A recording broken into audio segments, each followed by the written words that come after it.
Coba bayangin deh, ada lebih dari 1 juta pegawai publik di Indonesia yang sekarang ini hidup dalam ketidakpastian. Nah, hari ini kita bakal kupas tuntas krisis yang lagi mereka hadapi.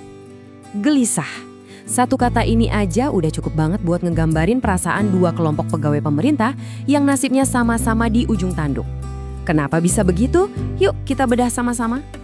Jadi gini, kita bakal lihat dua sisi dari mata uang yang sama. Di satu sisi ada yang cemas nungguin kapan kerjanya bisa dimulai. Di sisi lain malah ada yang was-was takut pekerjaannya justru bakal berhenti. Oke, kita mulai dari kegelisahan yang pertama ya.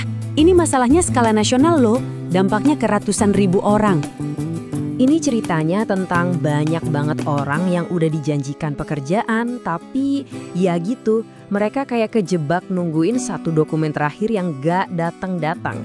Kebayangkan gimana rasanya?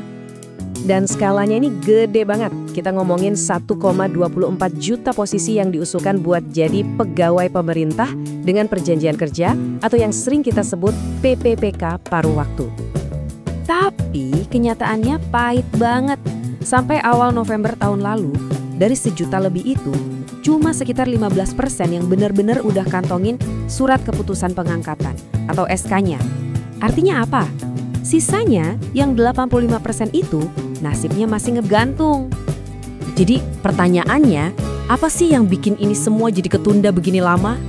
Nah, menurut Kepala Badan Kepegawaian Negara atau BKN, ternyata biang keroknya itu ada di level pemerintah daerahnya sendiri. Jadi intinya ada dua masalah utama, duit alias anggaran daerah yang mepet, dan yang kedua ya dinamika politik lokal. Kombinasi dua hal ini nih yang bikin semuanya jadi macet. Oke, dari masalah nasional, sekarang kita geser ke kecemasan di tingkat lokal. Yuk kita lihat kasus di Kabupaten Jember.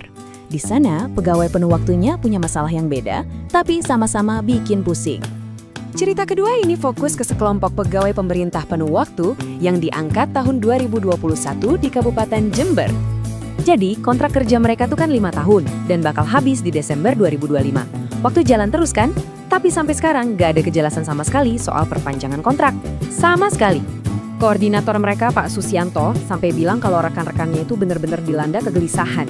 Ya gimana enggak, mereka dibiarin dalam ketidakpastian total kayak gini. Terus, apa dong yang mereka harapkan? Solusinya gimana? Harapan mereka itu sebenarnya simpel dan bertahap.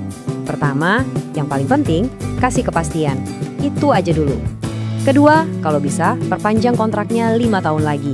Nah, skenario paling idealnya, ya udah, kasih kontrak sampai mereka pensiun. Dan ternyata, harapan mereka ini bukan ngawang-ngawang loh. Ada dasarnya. Soalnya di provinsi yang sama, di Jawa Timur juga, daerah-daerah lain itu udah punya kebijakan perpanjangan kontrak otomatis sampai pensiun. Tentu aja ada syaratnya. Jaminan jangka panjang ini berlaku kalau kinerja mereka minimal dinilai baik. Jadi ya harus perform juga. Oke, jadi apa benang merah dari dua cerita kegelisahan ini? Yuk kita tarik kesimpulan dan lihat gambaran besarnya.